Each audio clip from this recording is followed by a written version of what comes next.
I'm Peter Sidwell, I'm one of the judges from Britain's Best Bakery. Welcome to my kitchen. I'm going to show you my approach to baking and cooking, how I maximise my ingredients to create amazing tastes, textures and flavours. Today, it's all about banana bread. So for this recipe, you need 3 bowls, because we need 3 different elements, and then at the end we'll combine them all together. So the bananas, the star of the show really. These ones are a bit gnarly, kind of past the best a bit. My kids probably won't eat these ones, so it's the perfect recipe for these. Don't use green ones, don't use perfect yellow ones, use the old ones. They've got way more flavour and they'll really cut through the sugar, the eggs, the flour that are in the cake. So, just slice them up. And then we'll add those straight into our first bowl. And then we're going to add some lime zest to these. So the zest gives us fragrance, the juice gives us acidity. And just roll the lime around the grater. And then you end up getting all that wonderful green zest and flavour. There we go, and give it a really good tap. Get all that zest out.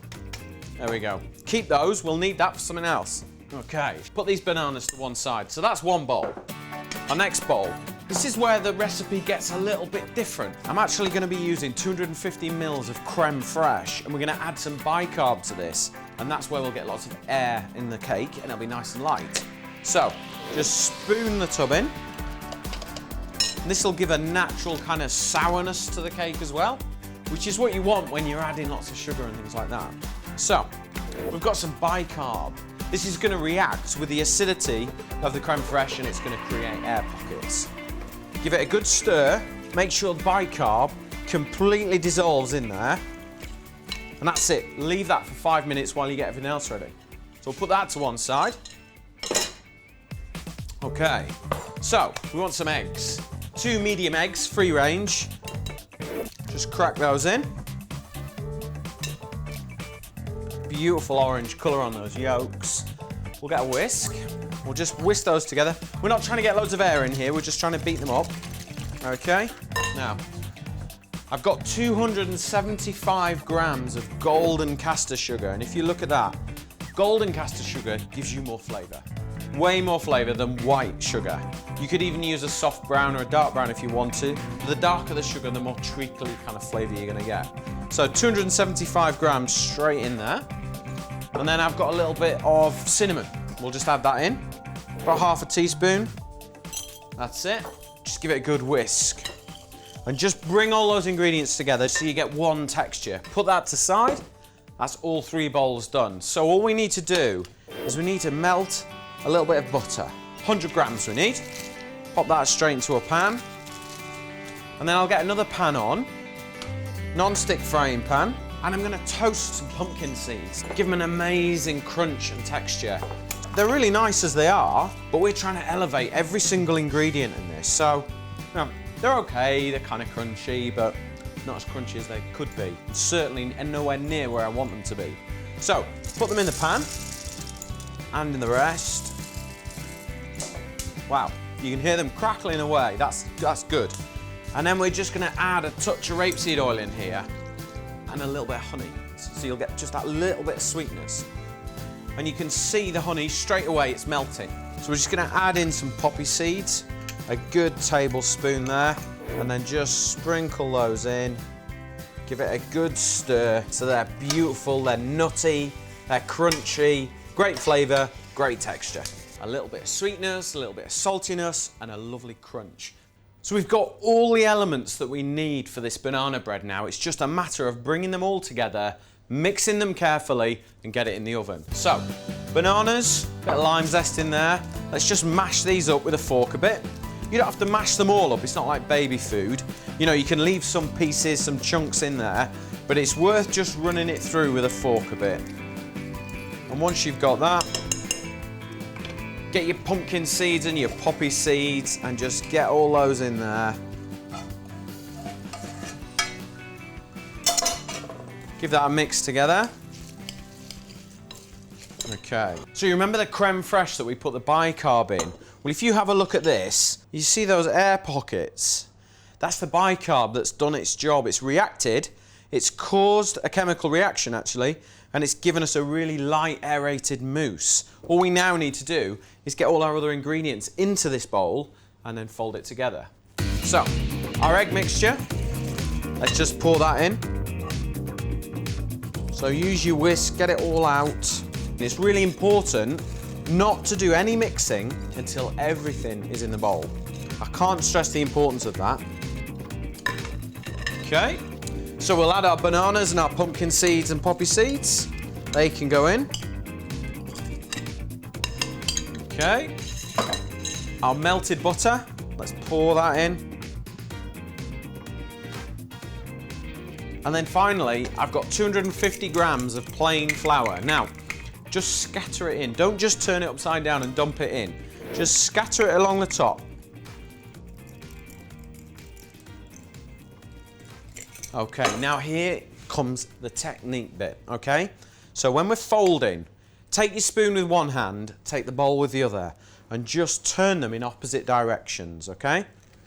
And this is what we call folding, which is really important. We've got lots of air in here, and we need to make sure that we maintain that air.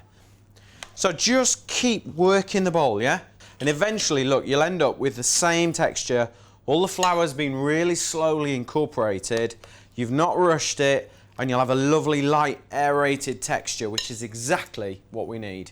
Put that to one side. So, piece of parchment paper, yourself a loaf tin. Right, we probably need about 2/3 of this, so just fold that over.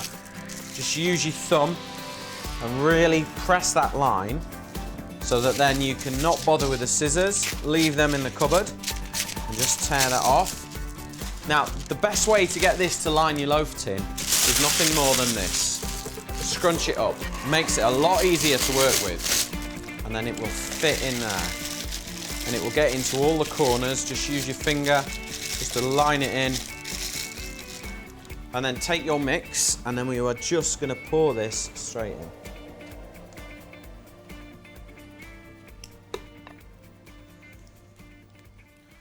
Right, now just before it goes in the oven, just give it a little shake. And a tap. And what that'll do is it'll help all the cake batter just get into all the corners before you put it in the oven. We're going to bake this for an hour, 180 degrees, until it's beautiful and golden and it's firm to the touch.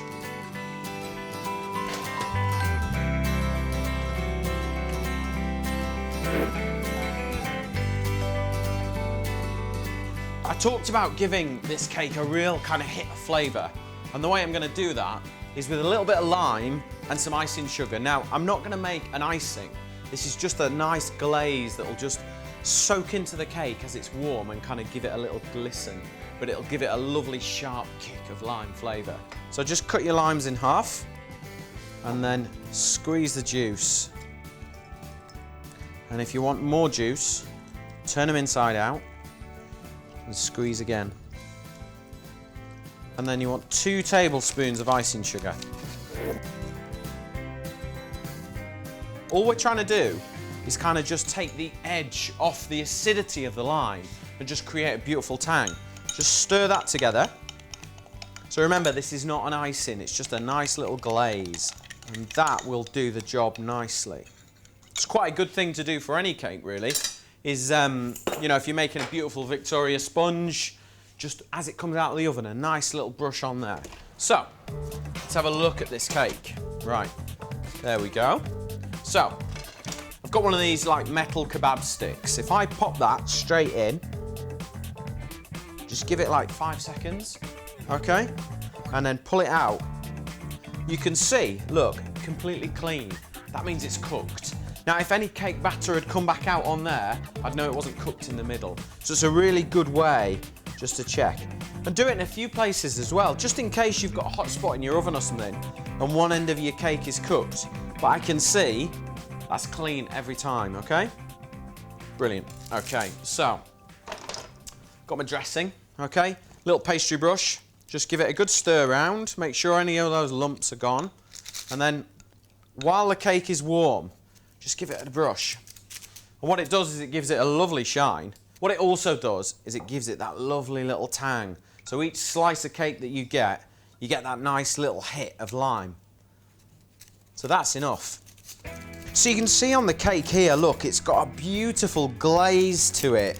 The syrup's kind of almost sort of set. It's not an icing, it's just that nice little glaze. So if you just lift it out of its tin, put that to one side, and then you can see, look, it's a beautiful cake, this. I am absolutely looking forward to a slice of this with a good cup of tea. So just slice it through. And what we should see, so let me show you. Look at that, you can see all the pumpkin seeds there. You can see the poppy seeds. It smells absolutely fantastic. And do you know what? I am gonna have a taste.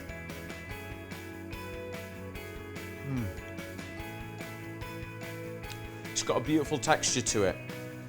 That lovely banana flavour, but for me, the lime on the top of this cake has absolutely taken this banana bread to the next level. And that is what my cooking and baking is all about.